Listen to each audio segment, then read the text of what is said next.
ಕನ್ನಡ ತಾಯಿಯ ರಾಜೇಶ್ವರಿಯನ್ನು ಆರಾಧಿಸುತ್ತಿರುವ ಇಂದಿನ ಈ ಶುಭ ಸಂದರ್ಭದಲ್ಲಿ ನೆರೆದಿರುವ ಎಲ್ಲ ಕನ್ನಡತಿ ಗಣ್ಯರೇ, ಮಾನ್ಯರೇ, ಅಧಿಕಾರಿ ಮತ್ತು ನೌಕರ ವರ್ಗದವರೇ, ಮಾತೆಯರೇ, ಸಹೋದರ ಸಹೋದರರೇ, ಎಲ್ಲ ಆತ್ಮೀಯ ಶಾಲಾ ಮತ್ತು ಕಾಲೇಜಿನ ವಿದ್ಯಾರ್ಥಿಗಳೇ ಹಾಗೂ ಸಿಬ್ಬಂದಿಗಳೇ ಹಾಗೂ ಮಾಧ್ಯಮದ ಮಿತ್ರರೆಲ್ಲರಿಗೂ 70ನೇ ಕನ್ನಡ ರಾಜ್ಯೋತ್ಸವದ ಹಾರ್ದಿಕ ಶುಭಾಶಯಗಳು.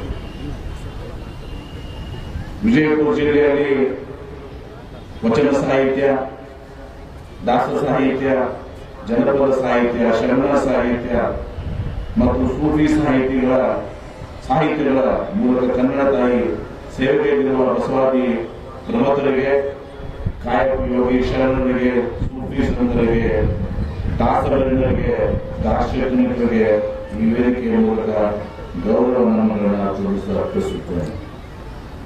ಧೈರ್ಯ, ಸ್ಥೈರ್ಯ, ಸಾಹಸ, ಪರಾಕ್ರಮ, ದೇಶ ಪ್ರೇಮ ಮತ್ತು ತ್ಯಾಗ ಇವುಗಳಿಗೆ ಹೆಸರಾದ ಹಾಗೂ ಸಂಗೀತ, ನಾಟ್ಯ, ರಂಗಭೂಮಿ ಮತ್ತು ಚಲನಚಿತ್ರ ಕ್ಷೇತ್ರವನ್ನು ಲಲಿತ ಕಲೆ, ವಾಸ್ತುಶಿಲ್ಪಿ, ಧರ್ಮ, ತತ್ವಜ್ಞಾನ, ವಿಜ್ಞಾನ, ಉದ್ಯೋಗ, ವಾಣಿಜ್ಯ ಇತ್ಯಾದಿ ವಿವಿಧ ಕ್ಷೇತ್ರಗಳಲ್ಲಿ ಉಜ್ವಲವಾದಂತಹ ಕೀರ್ತಿಯನ್ನು ಗಳಿಸಿದ ಶ್ರೀಗಂಧದ ನಾಡಿನ ಭವ್ಯ ಪರಂಪರೆಯನ್ನು ಕನ್ನಡ ತಾಯಿ ಭುವನೇಶ್ವರಿಗೆ ಸಮರ್ಪಿಸುವಂತೆ ಪ್ರತ್ಯೇಕ ಕನ್ನಡ ನಾಡು ಉದಯವಾದ ಶುಭ ದಿನದಂದು ಕನ್ನಡ ಭಾಷೆಯ ಶ್ರೇಷ್ಠತೆ ಮತ್ತು ಸಾರ್ವಭೌಮತೆಗಾಗಿ ಹಾಗೂ ಕನ್ನಡ ಭಾಷಿಕರಿಗಾಗಿ ಪ್ರತ್ಯೇಕ ಕನ್ನಡ ನಾಡಿನ ಏಕೀಕರಣದ ರಚನೆಯ ಅಗತ್ಯವನ್ನು ಮನಗಂಡು ನಿರಂತರವಾಗಿ ಹಂಬಲಿಸಿ ಹೋರಾಟ ನಡೆಸಿದ ನಿಸ್ವಾರ್ಥ ಕನ್ನಡ ಕಲಿಗಳು ಸಂಪೂರ್ಣ ನೆಮ್ಮದಿ ಮತ್ತು ಸಂತೃಪ್ತಿಯನ್ನು ಅನುಭವಿಸಿದ ದಿನ ನವೆಂಬರ್ 1, 1956.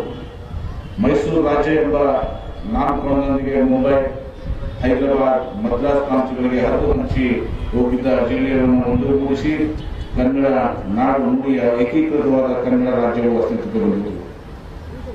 ಮುಖ್ಯಮಂತ್ರಿಗಳಾಗಿದ್ದ ಸನ್ಮಾನ್ಯ ದಿವಂಗತ ಡಿ. ದೇವರಾಜ ಅರಸು ಅವರು ವಿಶೇಷ ಕಾಳಜಿ ಮತ್ತು ಸಂಕಲ್ಪದಿಂದಾಗಿ ನವೆಂಬರ್ 1, 1973 ಮೈಸೂರು ರಾಜ್ಯವನ್ನ ಕರ್ನಾಟಕ ರಾಜ್ಯವನ್ನು ಅಧಿಕೃತವಾಗಿ ಪುನರ್ನಾಮಕರಣ ಮಾಡಲಾಯಿತು. ವಿಶಾಲವಾದಂತಹ ಕನ್ನಡ ನಾಡು ಮತ್ತು ನುಡಿಯ ಶತಶತಮಾನಗಳಿಂದ ಹಲವಾರು ಅರಸರು ನಂತರ ಆಟಗಳು ಒಳಪಟ್ಟಿತ್ತು. ಮೌರ್ಯರು, ಶಾತವಾಹನರು, ಕದಂಬರು, ಗಂಗರು, ಚಾಲುಕ್ಯರು, ರಾಷ್ಟ್ರಕೂಟರು, ಹೊಯ್ಸಳರು, ವಿಜಯನಗರ ಸಾಮ್ರಾಜ್ಯದವರು, ಬಹಮನಿ, ಆದಿಲ್ಶಾಹಿ, ಬರೀಶಾಹಿ ಸಾಮ್ರಾಜ್ಯ ಸುಲ್ತಾನರು, ಮೈಸೂರಿನ ಒಡೆಯರು, ಹೈದರ ಟಿಪ್ಪು ಸುಲ್ತಾನರು ಹಾಗೂ ಮರಾಠ ಪೇಶ್ವೆಗಳಂತ ಮುಂತಾದ ಮಂತ್ರಿಗಳ ಸಾಮ್ರಾಟರು ಮತ್ತು ಆಡಳಿತಗಾರರು ಕೂಡ ಕನ್ನಡ ಭಾಷೆಯ ಸಾಹಿತ್ಯ ಮತ್ತು ಸಂಸ್ಕೃತಿ ಹಾಗೂ ಅಸ್ಮಿತೆಗೆ ಅಮೂಲ್ಯ ಕೊಡುಗೆಯನ್ನು ನೀಡುತ್ತಾರೆ. ಕನ್ನಡ ಭಾಷೆಯ ಸಾರ್ವತ್ರಿಕತೆಯಾಗಿ ಮೈಸೂರಿನ ಒಡೆಯರವರು ಬೆಂಬಲ ಹಾಗೂ ದಿವಾನ್ ವಿಶ್ವೇಶ್ವರಯ್ಯನವರ ಸಹಕಾರದೊಂದಿಗೆ 1915ರಲ್ಲಿ ಸ್ಥಾಪಿತಗೊಂಡಂತಹ ಕರ್ನಾಟಕ ಸಾಹಿತ್ಯ ಪರಿಷತ್ತು ನಿರಂತರವಾಗಿ ಕನ್ನಡ ಸಾಹಿತ್ಯ ಸಮ್ಮೇಳನವನ್ನು ಸಂಘಟಿಸುವ ಮೂಲಕ ಕನ್ನಡ ನಾಡು ಮತ್ತು ನುಡಿಯ ಕುರಿತಾಗಿ ಜನಾಭಿಪ್ರಾಯವನ್ನು ಗಟ್ಟಿಗೊಳಿಸುವ ಕಾರ್ಯ ಆರಂಭಿಸಿತು. 1924ರಲ್ಲಿ ಕರ್ನಾಟಕ ಏಕೀಕರಣ ಸಮಿತಿಯು ಪ್ರಥಮ ಸಮ್ಮೇಳನವನ್ನು ಬೆಳಗಾವಿಯಲ್ಲಿ ಜರುಗಿತು. ತದನಂತರ ಬಳ್ಳಾರಿ, ಧಾರವಾಡ, ಹುಕ್ಕೇರಿ, ಸೋಲಾಪುರ ಹಾಗೂ ಮುಂಬೈಯಲ್ಲಿ ಜರುಗಿ ನವ ಕರ್ನಾಟಕ ರಾಜ್ಯದ ಏಕೀಕರಣದ ಕನಸನ್ನು ನನಸಾಗಿಸಲು ಪಣತೊಟ್ಟು ಗದಗಿನ ಹುಯಿಕೋಡ್ ನಾರಾಯಣರವರು ರಚಿಸಿದ ಉದಯವಾಗಲಿ ನಮ್ಮ ಚೆಲುವು ಕನ್ನಡ ನಾಡು ಎಂಬ ಗೀತೆ ಕನ್ನಡಿಗರಲ್ಲಿ ಏಕತೆಯ ಭಾವವನ್ನು ಗಟ್ಟಿಗೊಳಿಸಲು ಪ್ರೇರಣೆಯನ್ನು ನೀಡಿ ಕನ್ನಡಿಗರ